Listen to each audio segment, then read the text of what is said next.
everyone from Code Pink, and wanted to open us up. We have an incredible song that was submitted to us as a part of our solidarity with Haiti. We were able to have a online concert March 29th for the International Day of Solidarity with Haiti. Tamika J is an incredible musician who I was able to meet while in Miami through my work with the Dream Defenders. She has always been down for the community and has always shown up for the community. This song, ASAP, is dedicated to and in honor of her father, who immigrated from Haiti and his experience. And so, yeah, let's get it cracking.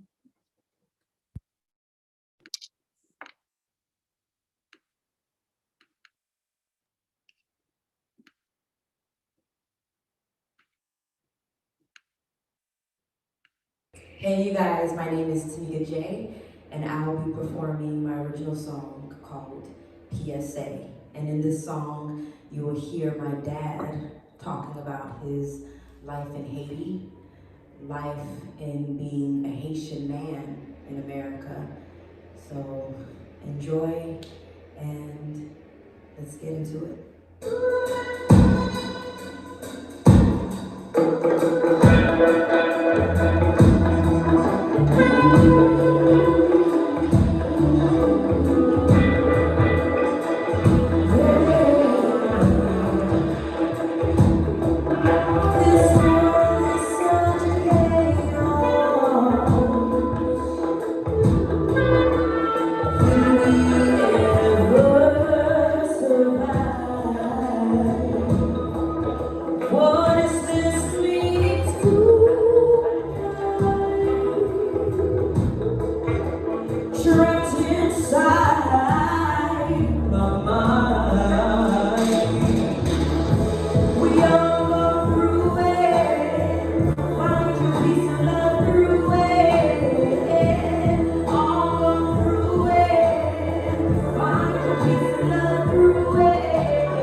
Wow, that song is just so beautiful. And again, thank you all so much for being able to join us tonight. That was Tamika J. You can find her at Tamika J Music. That's TAMIKAJMUSIC. And like I said, very incredible artist, always down for the people. And I just really think, especially in the times that we're in, the, song, poetry, these sort of forms that are able to bring us together are so crucial and important. And in that spirit, I wanted to share with you a poem.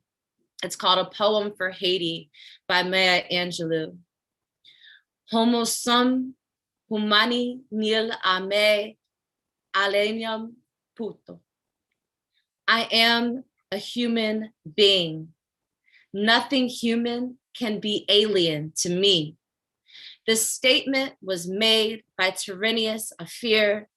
Tyrrhenius was a slave, sold to a Roman senator, freed by that senator. He became the most popular playwright in Rome. 5 of his plays, and that statement has come down to us from 154 BC.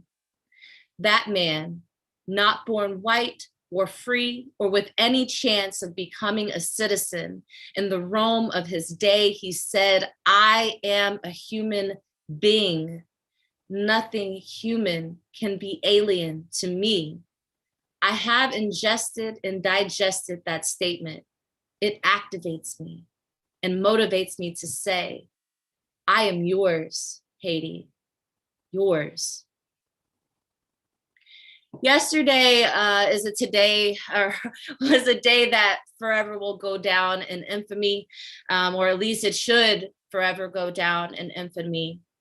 But the collective memory of US society too often fails to recollect or recollect the history of struggle, of revolution and counter-revolution, forever holding us back.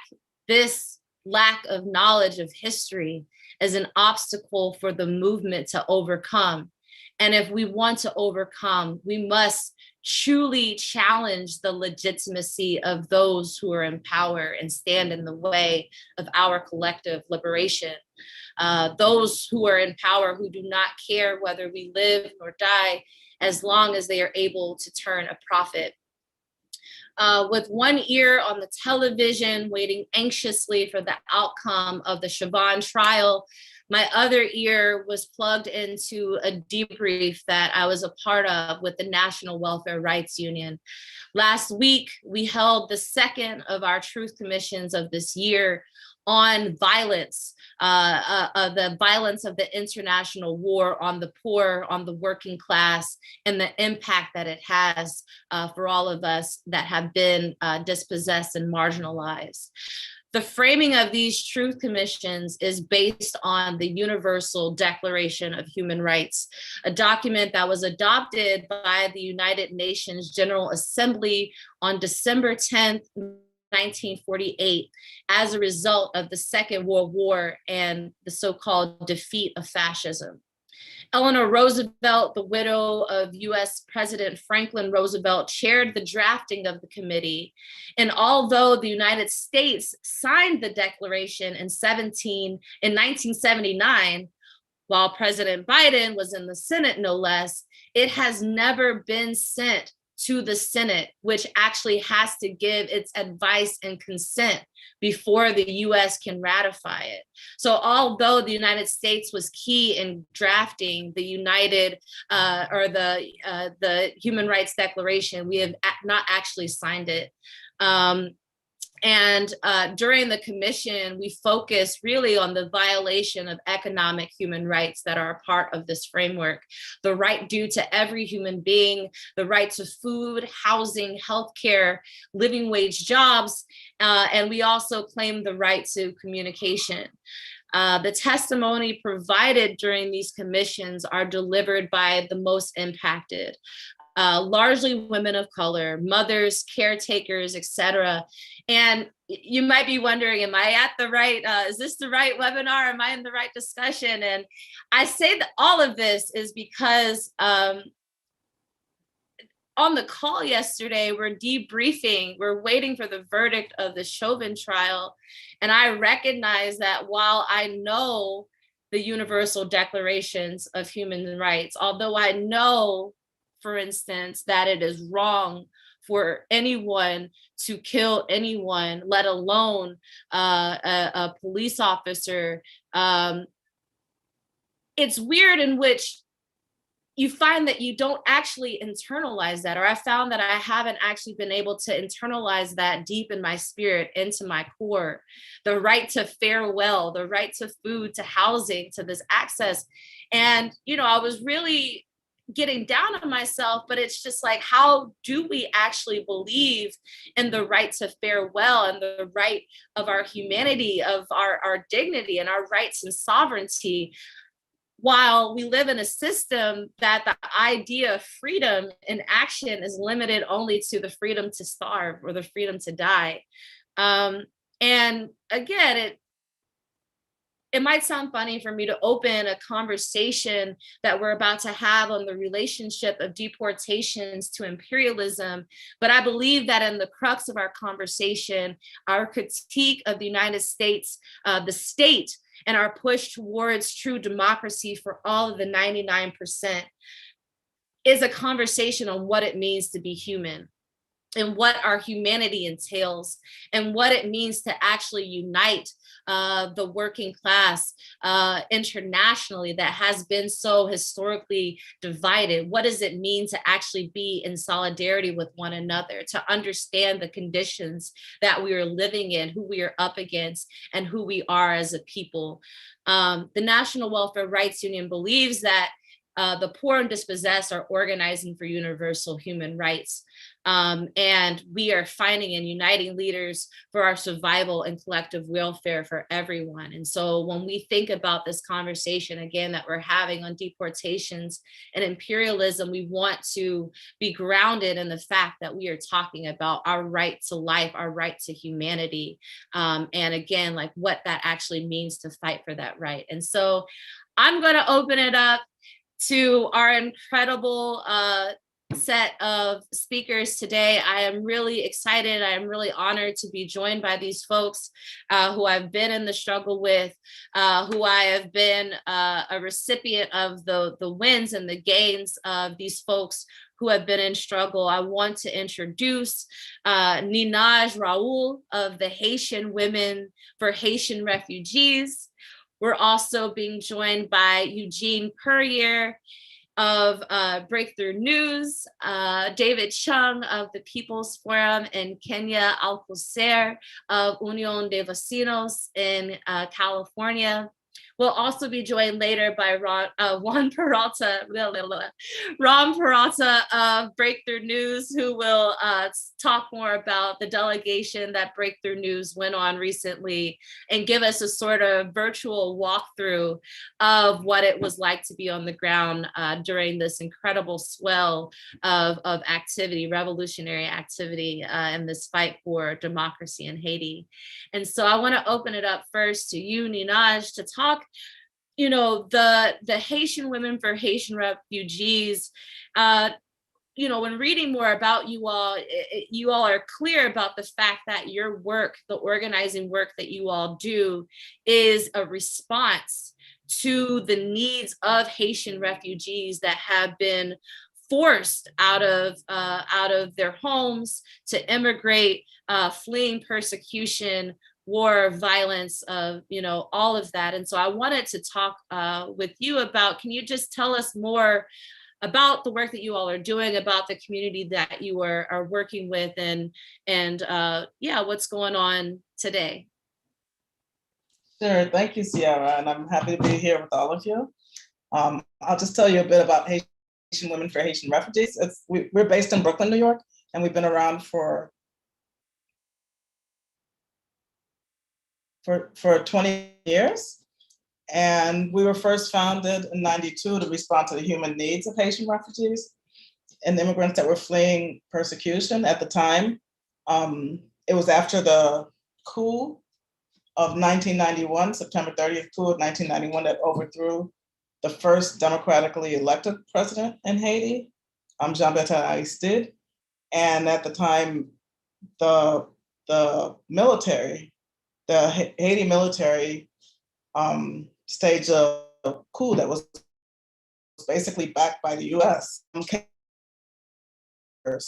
of this president.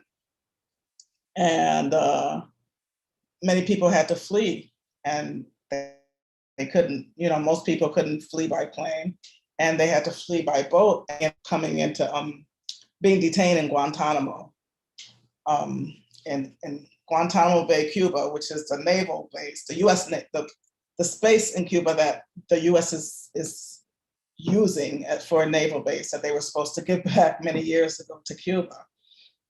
So they basically, interdicted Haitians on international waters, and which is like an arrestation.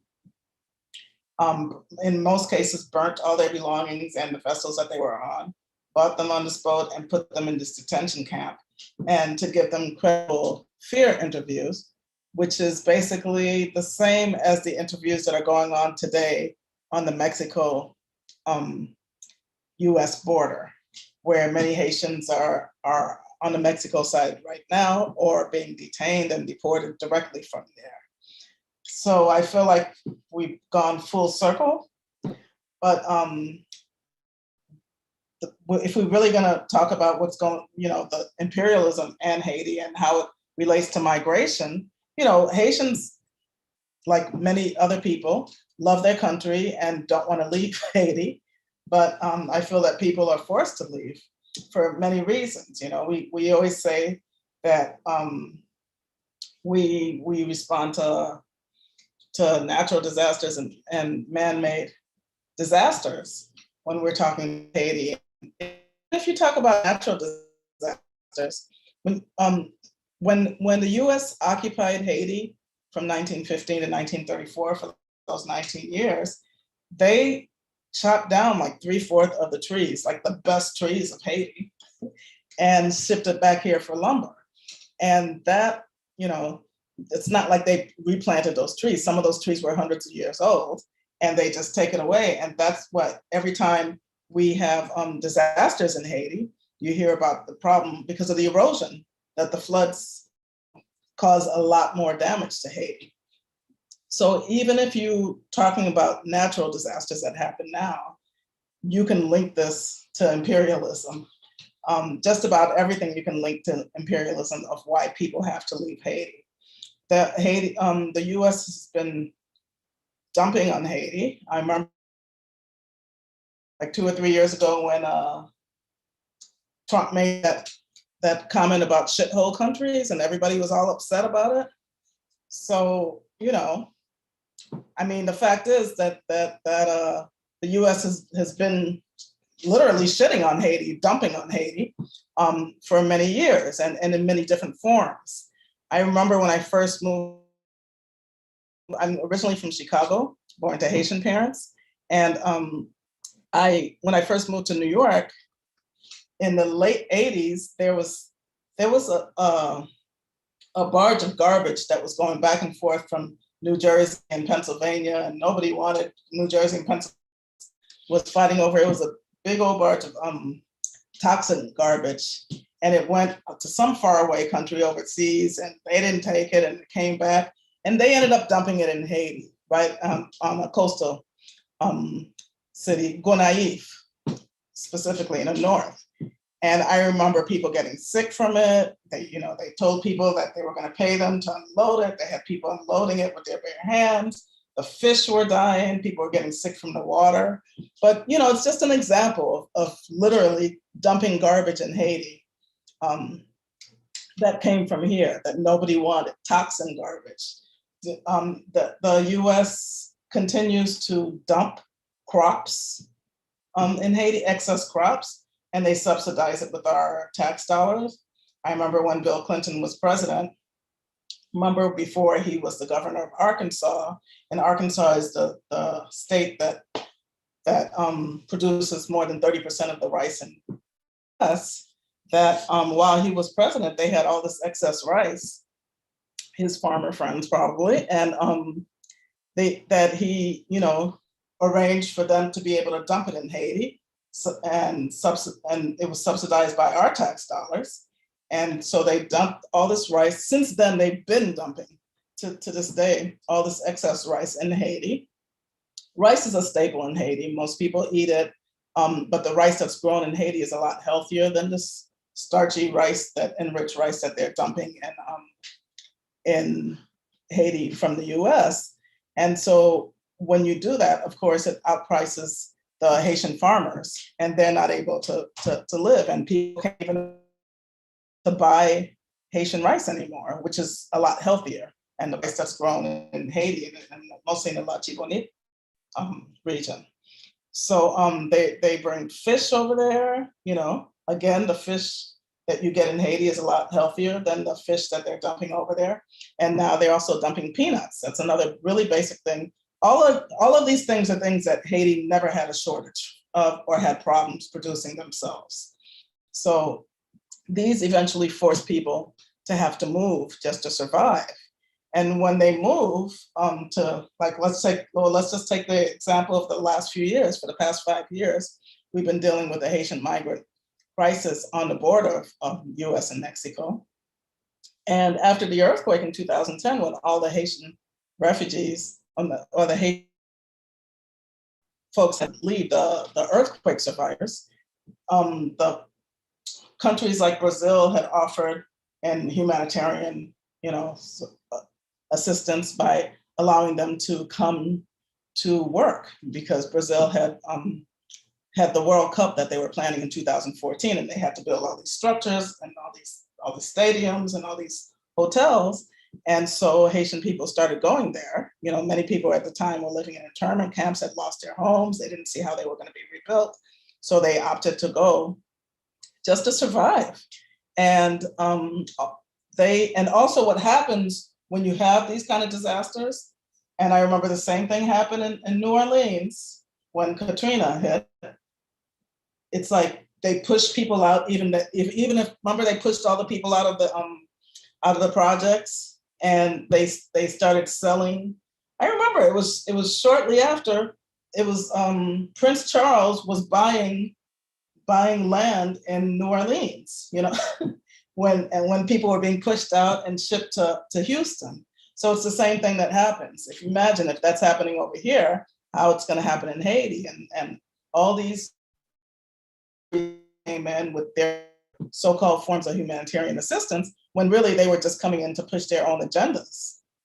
Everybody was just in there and had a stake in Haiti, and they were selling anything of value of Haiti. Any land that grows anything of value was being sold, and a lot of this was under the auspice of the Clinton Global Initiative. And so, and again, they always pass this as humanitarian assistance. So the folks that ended up coming to, tens of thousands of Haitians ended up going to Brazil to try to get jobs to prepare for the World Cup. And then tens of thousands more started going over there. The Brazil then ended up getting the bid for the 2016 Olympics. And so they needed more people, so more people just kept coming. And then after the Olympics, of course, you had the political downturn, economic downturn in Brazil, and people were being pushed out now because they no longer needed it. It was about cheap labor. It was always about cheap labor. The same thing in Chile. Chile needed more workers, and then tens of thousands of Haitians flocked over to Chile, and now they're pushing them out in the same way. So that's why we have so many tens of thousands of Haitians that has been taking that treacherous route from South and Central America, by land and sea, to reach the U.S.-Mexico border. And now you end up, initially in 2016, when we started noticing people coming in large numbers from Haiti, they were giving them humanitarian parole, and it was much like the situation in Guantanamo, they were given credible fear interviews and allowed to come in and possibly apply for asylum. But as the numbers grew in that same year, which happened to be the last year of the Obama administration, the numbers grew and grew towards the end of 2016, and we were headed for the election. And many people thought that Hillary Clinton was going to. I think that they just decided that there's just too many Black immigrants coming in here and we need to stop this. And that's when they just started. Literally, I remember it was September 22nd of 2016. They announced, starting tomorrow, they abruptly announced, starting tomorrow, any Haitians that reaches any border of the US will be automatically detained and deported back to Haiti. So starting September 3rd, 2016, 1 day notice. So naturally, a lot of thousands of people are already en route or already on the other side of the border. So it's not like you can turn around and go back. So that's when they just started deporting people under the Obama administration at record numbers. Prior to that, no matter who was president here, whether it was a Democrat or it was usually about 50 people a month would be deported to Haiti. And then when that started, it was over 1,000. They had 2 flights of 135 people each week. And it was over 1,000 people per month. And fast forward to, well, we saw what happened with Trump. At least, you know, they were clearly and blatantly, they were blatant about their racism. So we knew what we were getting. But with Trump, it became more of a money-making thing, where we started noticing more patterns of people detained for longer periods of time versus the large number of deportations, because you have all these industries that are connected to the detention pipeline. So in particular, you have the private jails, the CSA, which is one of the largest jail owners, that have many of the immigration detention. You have the county, the small towns that depend on the income of their county jails that are detaining folks too and getting paid by the US government. We started seeing more people with the ankle bracelets on, what we call electronic shackles, electronic monitors that many people are still wearing today. And some of those were administered by ICE, but some of them were through private companies. One well-known one is Libre by Nexus, where you have to pay, once they put it on you, you have to pay $420 a month while you have it on until you pay off this big bond of anywhere from $7,000 to $15,000. And I've seen at least one Haitian that had paid a bond for $25,000. And when you compare the bonds, are extensively higher than typically for a lot of the Black immigrants, not just Haitians, but some of the folks from Cameroon and other parts of Africa as well. So again, these are all tied to industries. People have to leave because they're forced to leave for business reasons. There's land grabbing going on in Haiti. They just, they push people off of coastal lands because they want hotels there. I remember when I visited Cité Soleil in Port-au-Prince, Haiti, in 1994, April 1994. Prior to that, they had just burnt down like 1,000 houses in Cité Soleil. So that is one of the largest, what they call largest slums, but a lot of Haitian people live there from the popular sector. And they're always demonizing it, the people in there, and saying that everybody's gangs and this, that, whatever, and they're bad people. But I've been there a few times, and I remember just seeing, I heard about when these houses were burned down, but just seeing this plane. I think this is all planned because they're trying to get this land. They've been trying for some time to get this land because it's coastal. It's just like the gentrification going on over here. For a while, it's not worth anything, and they let Black people and people of color live in it, and then when they want it, they decide it's worth it because it's close to downtown or whatever, they want to go and take it over, and they start using all kinds of tactics to push you out. So I don't think it was a coincidence that they burned down 1,000. Oh, no, not at all. Not at all. Not at all. And again, as long as they're making money on it, they're going to continue to do this, you know, and that's what, like you said, this is a money making, generating process, resource grabbing. I wanted to turn it over to Kenya. You know, Ninaj, you talked a lot about the migration that was happening up through South America, through Central America, and so many tens of thousands of Haitian refugees coming to the US-Mexico border. And Kenya, I know that that is an area border, but that is an area that you are, your organizing work is really based in, both like, again, like immigrants who are being pushed out and coming into the US, and then also tenants like, you know, the working class here in the US. You know, not that two different things, but the fact that it's a whole system and that you have to address these different perspectives. And I know you'll say it much better. So yes, please just share with us your experience. Yeah, so I'm an undocumented immigrant from Mexico, particularly Guerrero, in the south of Mexico. And I just want to start with saying, you know, Haiti, like many other countries in Latin America, we're called poor, but we're not poor. We're impoverished, and there's a difference. And the reason why a lot of our comrades from Central America are being forced to migrate, it's because their homes are being torn apart by transnationals that are trying to take the minerals and the richness out of the land. And this is a reality that a lot of folks are facing in a lot of parts of the world. I mean, we can talk about migration in Africa and other places. It's a fact that there is political and economic forces that are driving communities, entire communities out. In Central America, we've seen an increase of assassinations of environmental justice leaders. In 2018, that's one of the years where there was the most assassinated environmental activists around the world. And that's when we saw Berta Cáceres and along of other activists in those particular communities that were being attacked.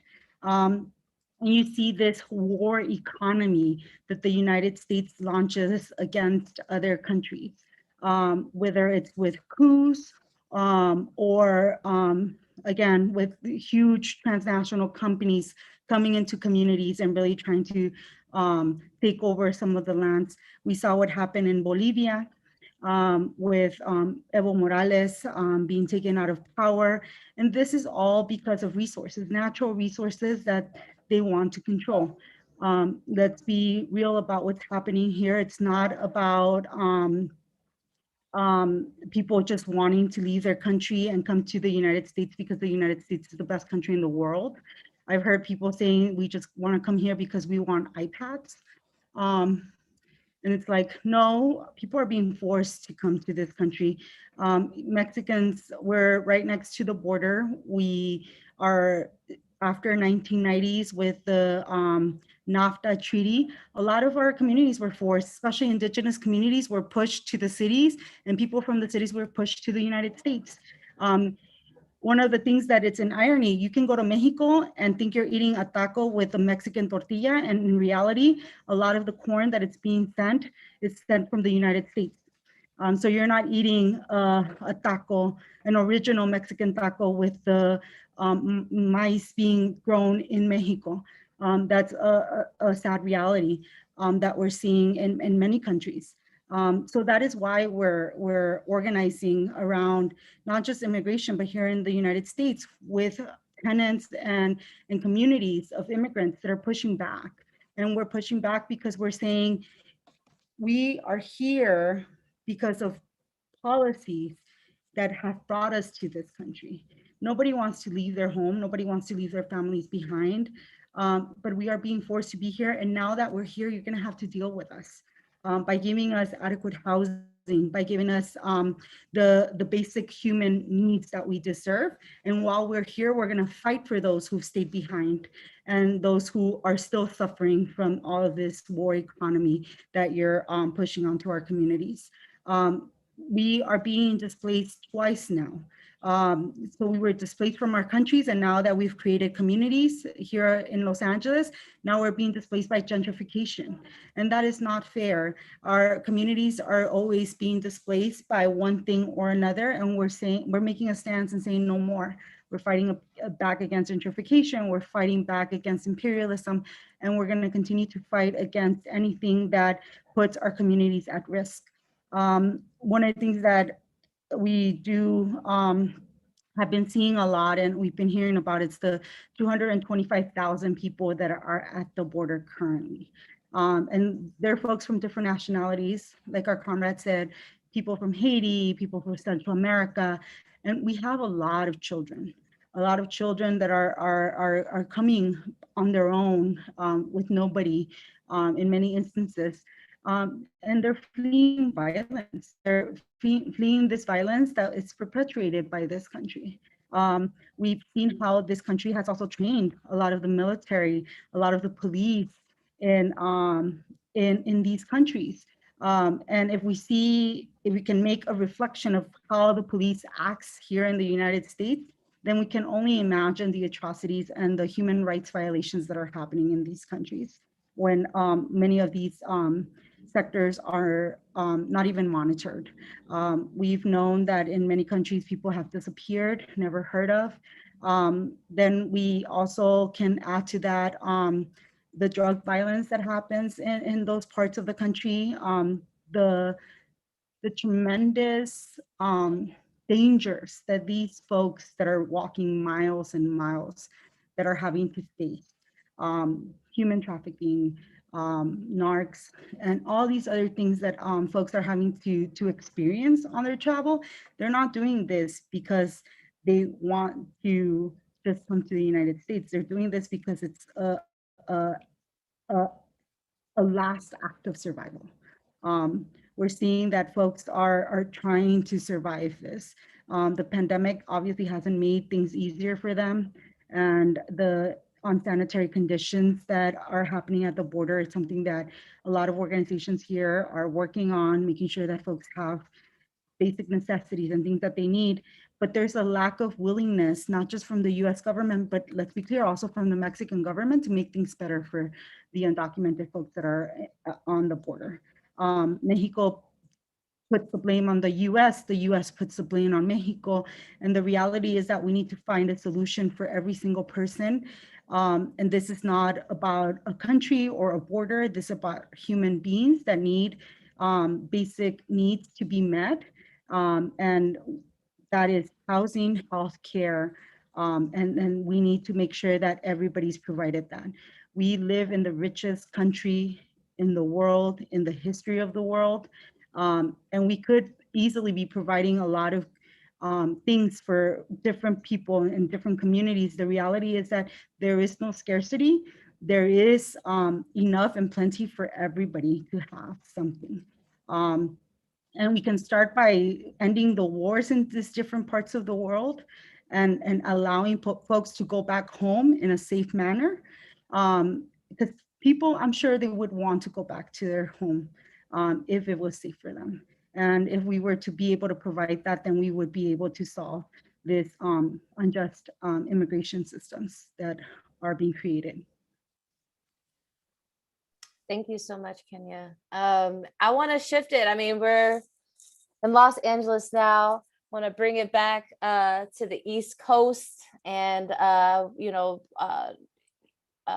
David, I wanted to sort of kick it to you to talk about your experience organizing with the immigrant community in New York City, in Flushing. Let me just be clear, and just some of the parallels that you're seeing in terms of the conditions of forced migration and the conditions of immigrants within the United States, within these two experiences or multitude of experiences rather that Minaj and Kenya, brought to the conversation.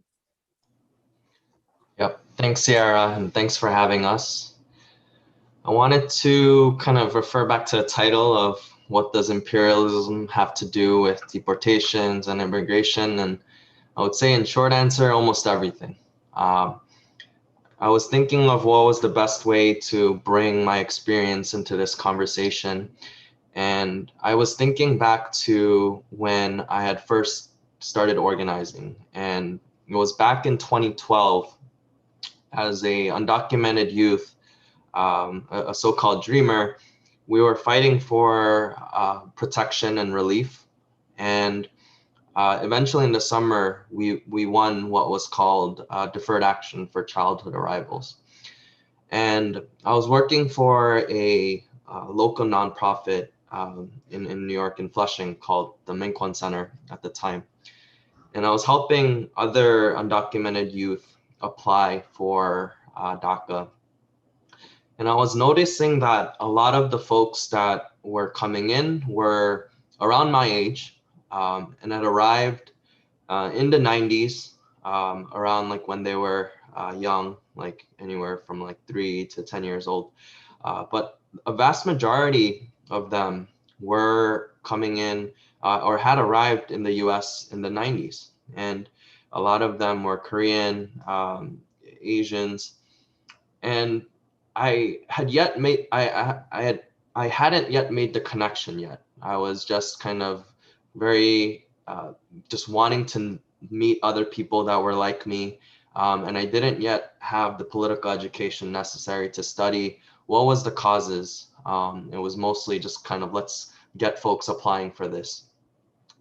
I think as I started to organize further with other undocumented youth, learning about our histories, about why certain things were happening, the stories were quite similar, that economic reasons were the reasons that a lot of families were leaving in the 90s. And I'll speak particularly to Korea, but I think this is an example of what was happening in Asia at the time, was that in the 90s, there was an opening up of the financial markets. And this was happening in Thailand, it was happening in Korea, it was happening in the Philippines, Indonesia.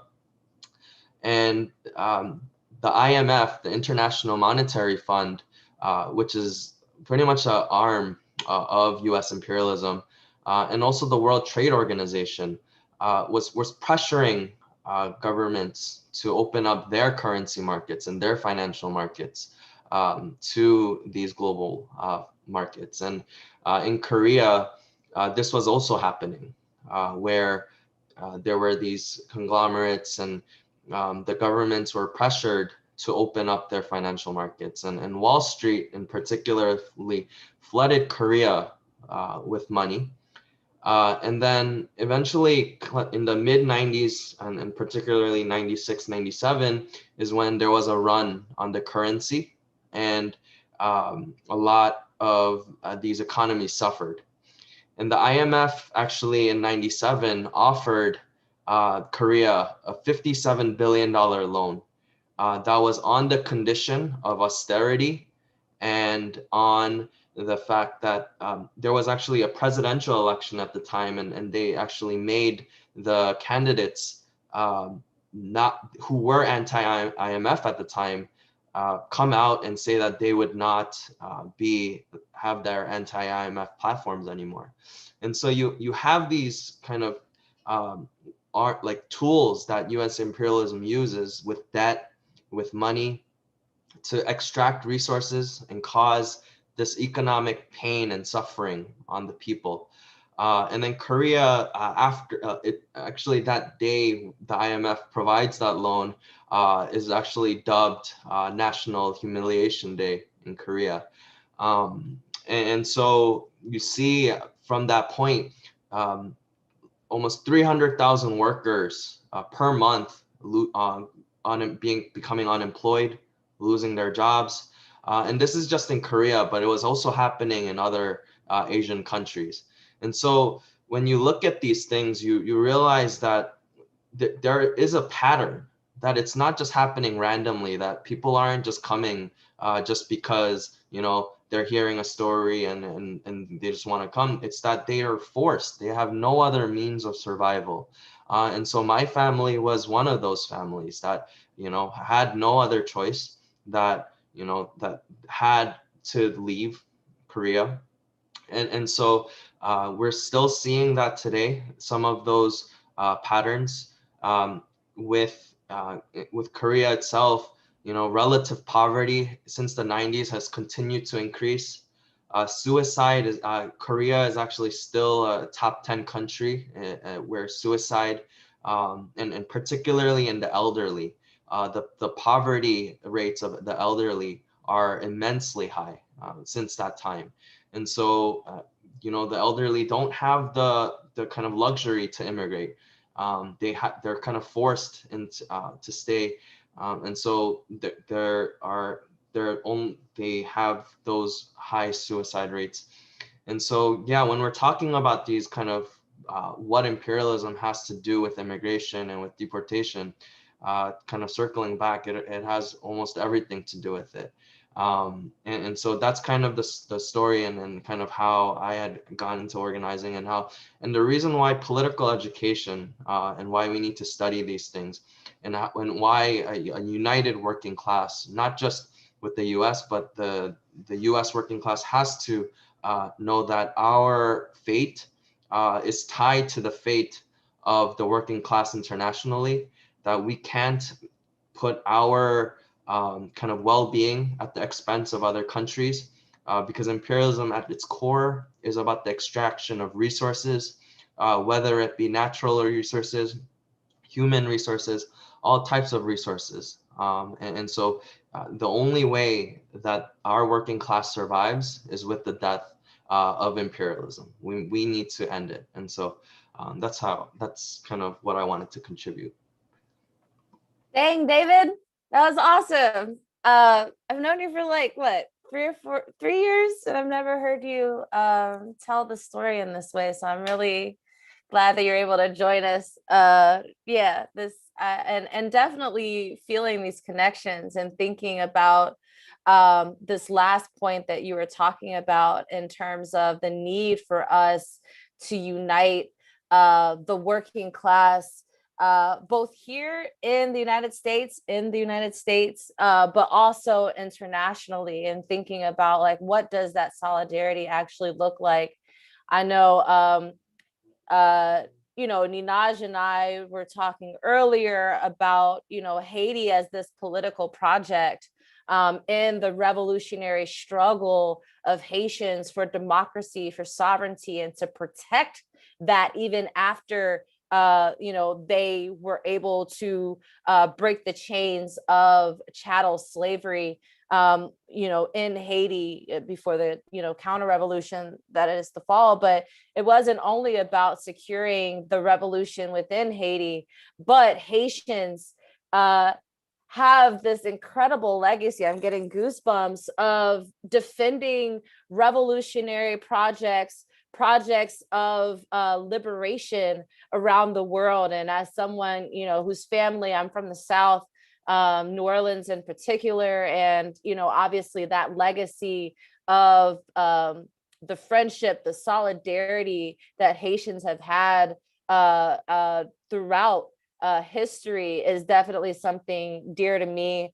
And so, Eugene, my comrade with Breakthrough News, I know that you are one person that has been in the struggle with solidarity for Haiti for quite some time, and recently have returned from Haiti on a delegation during the March 29th, before and, you know, leading up to and during the March 29th International Day of Solidarity with Haiti. And so, yeah, I just wanted to hear from you.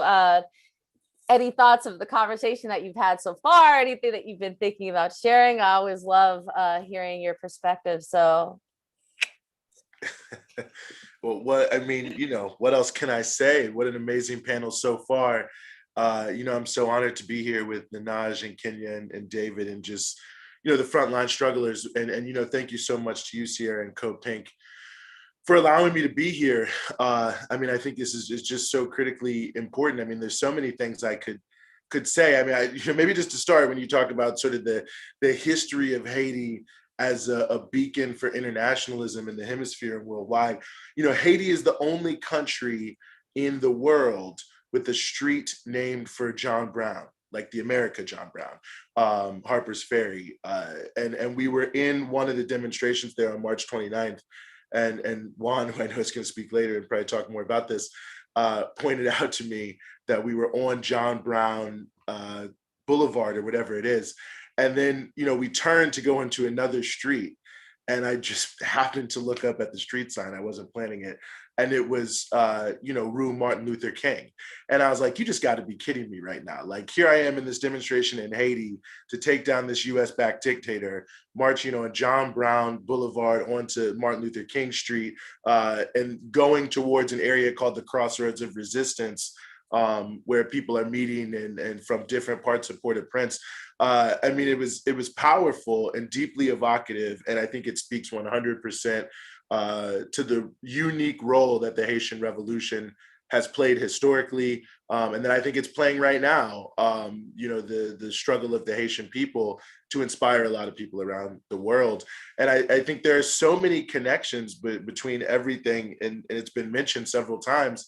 I mean, you just think about a country like Haiti.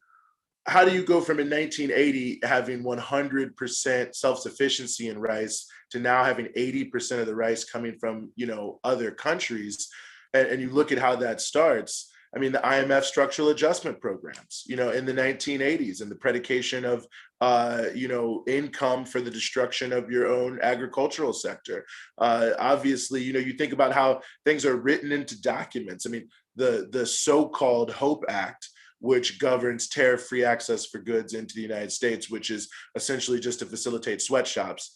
The same ones, by the way, that Hillary Clinton, as Secretary of State, worked with private industries and her own husband, as Nanaj mentioned, in the Clinton Global Initiative, to make sure that they couldn't raise the minimum wage above $3 a day. The HOPE Act has written into it that Haiti must have a quote unquote free market economy. You look at the so-called action plan developed by the international donors in the wake of the earthquake, which states directly that the private sector must be the, driver of, the economy of Haiti. And of course, they don't mean like, mom and pop small businesses, doing it for the average people. It's clear what they mean. It's the multinationals that already control everything. And then you look at what's happening now, where whole swaths of the country are being opened up in huge ways. When we had the opportunity to go out into Saint Michel, and you have this giant area of land that even the Moïse government said 2 years ago should be one of the centerpieces of building food sovereignty in Haiti. I mean, this just arable land. And now, they're parceling it off to people like Andy Apade, massive capitalists who also run a lot of sweatshops, to grow stevia for Coca-Cola.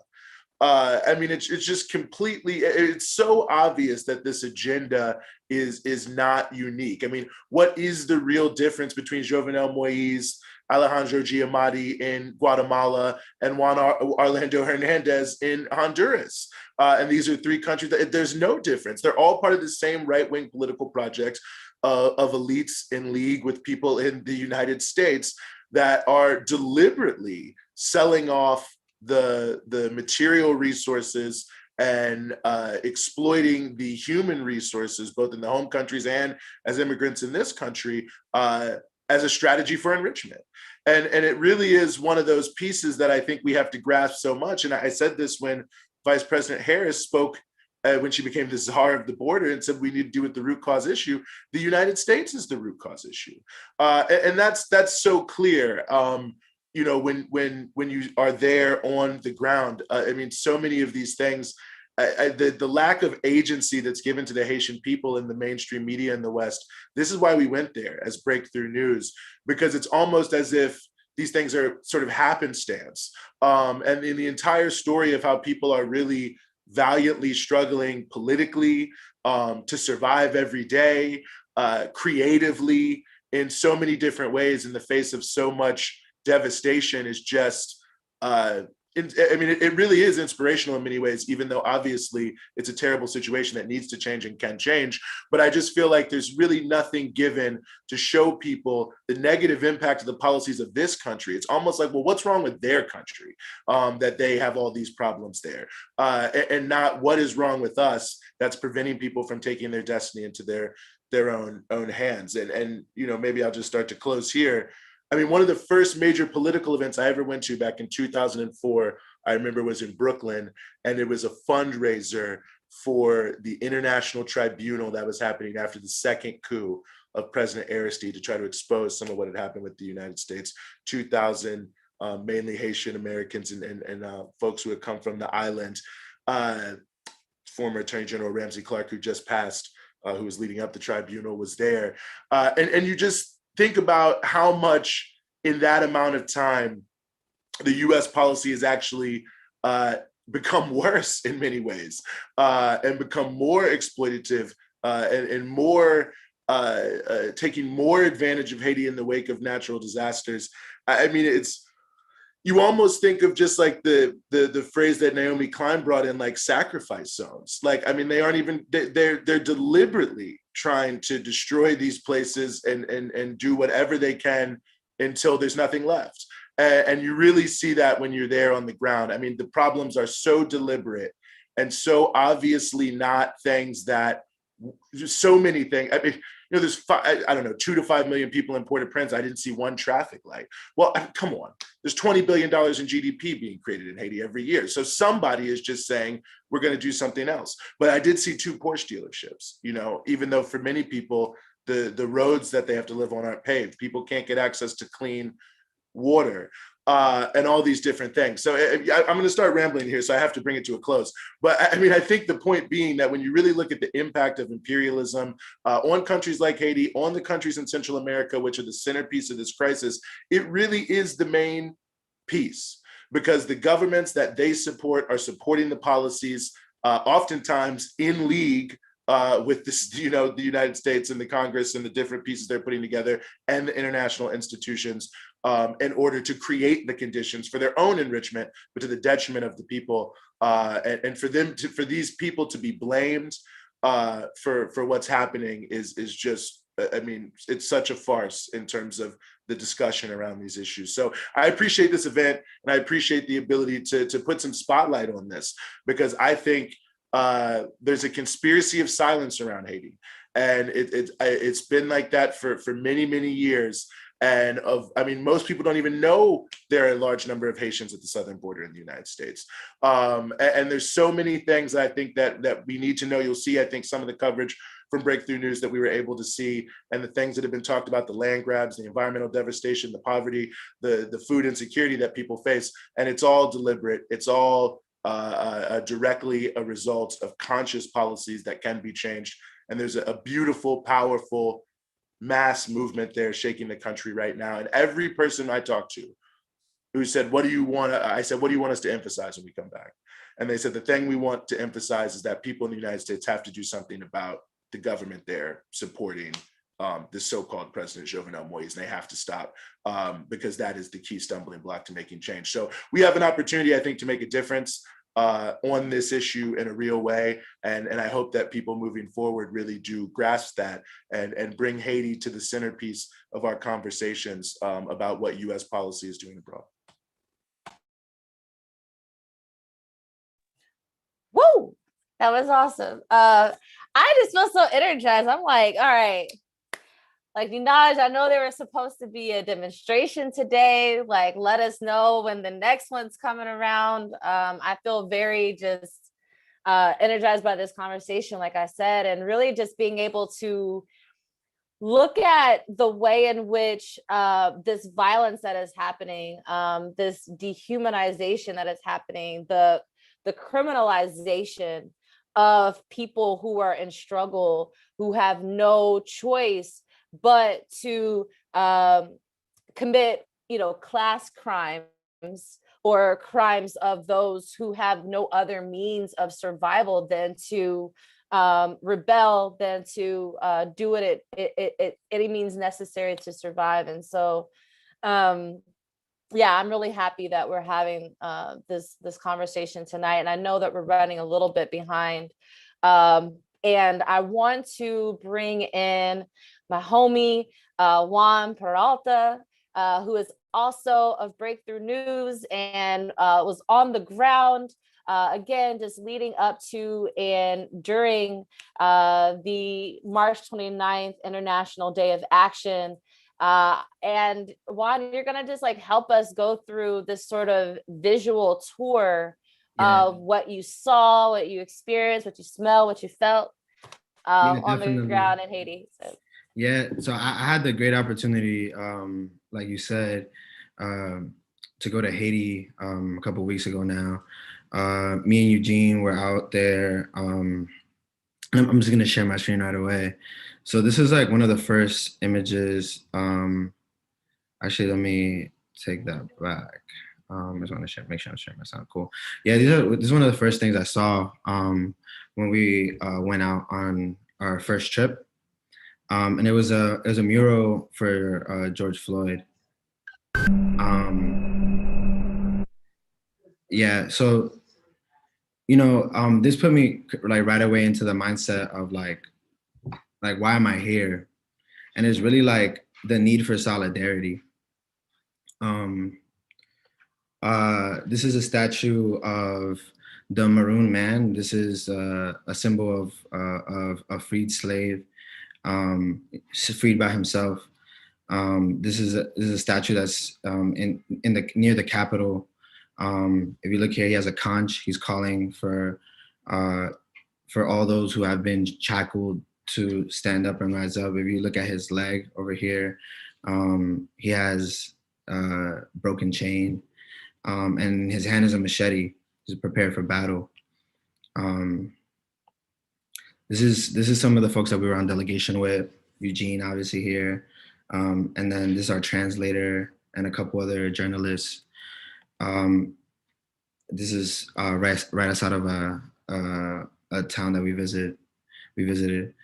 But yeah, just like the thought of solidarity resonated, because as many people said, as Eugene said just a little while ago, there's like narratives that are created, and these are the ways that like the ruling class really gets its agenda across.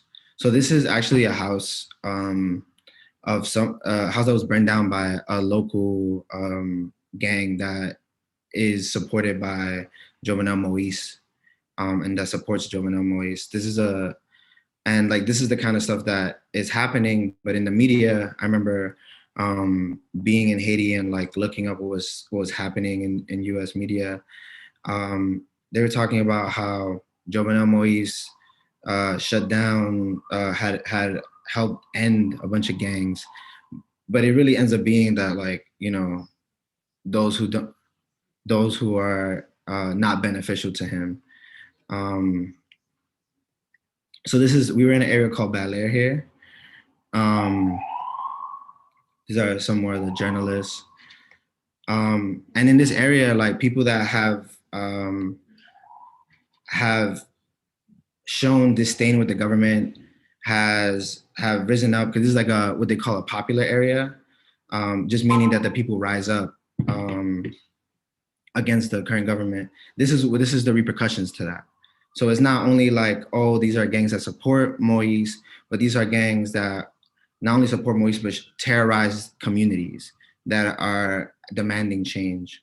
So here, there's like some bullet holes in the walls. And like everybody that we spoke to, this is not that.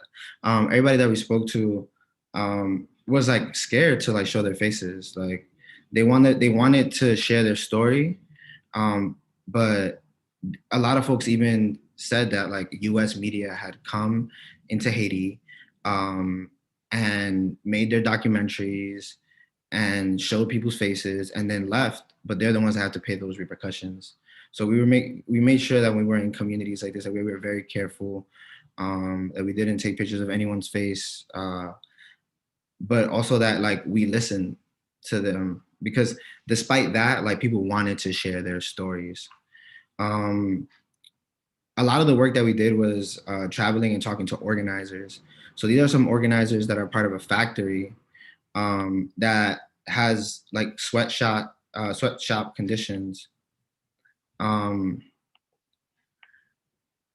in this factory, like it's ran by it makes materials, it makes clothing that is for the US and Canada, right? So when we think about workers and being separated from like the products that they produce, like this is an example that folks have to travel. A lot of folks were talking about the amount of time that they had to travel to get to and from work, and really how hard it was to like be in this place where they're giving up so much of their time, life, and putting themselves at risk for little to no pay. Meanwhile, back here in the US and in Canada and other places in the world, people were profiting, making millions, if not billions of dollars. Eugene also spoke at a press conference, really talking about like the efforts of solidarity, why we were there, why we were there from the U.S. and what did we want to cover. This is the leader of a radio station called Radio Resistance in Haiti. And we spend a lot of time with them, just like building with one another, doing skill shares, talking about the mission, and really like thinking about building the future, within our relationship. Because the thing is that a lot of the stuff just doesn't get covered in the U.S. Same thing. We were looking at articles in the U.S. and in the New York Times. Eugene saw this article about Jovenel Moise, or about Haiti, and it was titled "Go at It Alone." A go at it alone president meets some like resistance or disapproval. When the reality is that there was thousands, hundreds of thousands of people in the street. And the people that they ended up interviewing for that article were people from the United States, like two white men from the United States, and the one person from Haiti that they interviewed was Jovenel Moise himself. So it's clear that the U.S. media plays a role in the devastation that has happened in Haiti, and us as journalists that are really in the grassroots of struggles, it is our job to continue. Right, our trip to Haiti was the beginning of a partnership with Haitian movements and Haitian people that are in the middle of struggle. So this is the image from a community center, actually. Some people know that guy, Che Guevara. But yeah, so we were able to meet with organizers. These are some women organizers that are part of a woman-led organization. We spend a lot of time meeting with them, and soon y'all see some videos. This is Eugene interviewing them with our translator. The audience, the people that attended the panel. One thing that was clear, and one thing that's clear wherever you go in the middle of struggle, is that people like know like who the enemy is, right? Like people were fighting against the dictatorship of Jovenel Moise, but they were also very clear with like what is the reason why this struggle is happening. There's no lack of understanding. There was never like a lack of understanding or people saying like these are the issues that are happening, but we don't know why, right? In fact, folks called out imperialism, right? Folks called out like US companies. Many people mentioned that like the only reason that Jovenel was in power was because of the US and people that support him in that way. I'm gonna show some pictures from the action, from the 2 days of action. The 2 days of action were very interesting to me because there was a level of patriotism, really, that I like being in an action. To me, I found strange just like being in the US, like honestly, like you see everything here. But people like love their country, and they just don't want to suffer. Like they don't want to be within the rule of like US imperialism, world, like global capitalism. Like this is the only reason why Jovenel's in power is because of the US. So the actions would start in the Capitol. I'm sorry, not in the Capitol. We'll start at the Monument of the Constitution, which you see in the back here, and we'll go to an area that people were calling the Avenue of Resistance, and it was really it like really showed like in the beginning of the protest, people would sing the independence. Everyone was carrying Haitian flags. Um, there was no question that like in the US, I feel like times people can be like people like on Fox News, they'll call like protesters like treasonous or whatever. But like these are people that care about their country and are tired, and won't do it anymore. And it wasn't like few or far between. So these are tactics that they use to like really shut down like traffic and make it that like the protest was the thing that was happening, a way to stop like the economy for that time, the money making, and really like focus on the people being in the streets and demanding Jovenel to leave. So they would do like roadblocks. And something that like a lot of these tactics even reminded me of being in Minneapolis last year. Like the people were energized, the people were in the streets, the people were demanding justice. Everybody knew why they were there for, and there was like a sense of community. The police presence was sparse. It was very beautiful to see like the amount of people out and really like the lack of fear because they had trust within one another. I know I've been talking for some time, so I want to show a video to close with. I am obsessed with the role of culture in resistance. I don't know who made the quote, who said the quote or wrote it, but the whole like if I can't dance during your revolution, I don't want to be part of it. Like that resonates with say it, Sarah. Emma Goldberg, is that right? I believe you. But yeah, like it's something that has always stuck with me. I've had the honor to go to South Africa and see movements there. I've been part of like different manifestations in the US, in New York, in other states, and really like the passion that people have is resonated in chants, in songs, in dancing. Yesterday, when the trial, when he was pronounced guilty, there was videos of people dancing in the street, celebrating. Like that is who we are, and no matter like what oppression we're going through, no matter what language we speak, resistance is always going to be shown in culture. So with that, I do want to I want to close with close with what I'm saying. I don't know what y'all doing after well, that. actually, no, this is good. We actually have an event in 10 minutes, so we're gonna have you close us off with this this Mystica, this beautiful offering. I just want to thank everyone who was able to join. I'm so sorry we didn't have more time. We got to have a whole conference on this, a whole delegation, a whole, demonstration, all of that together.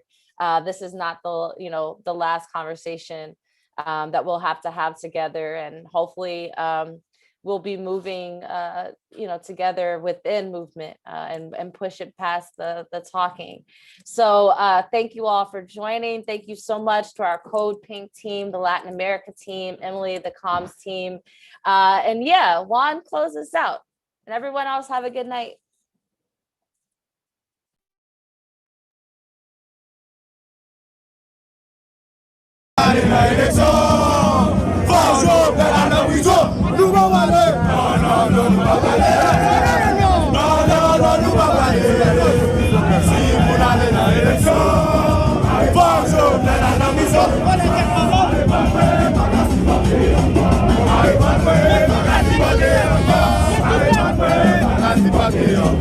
Vale,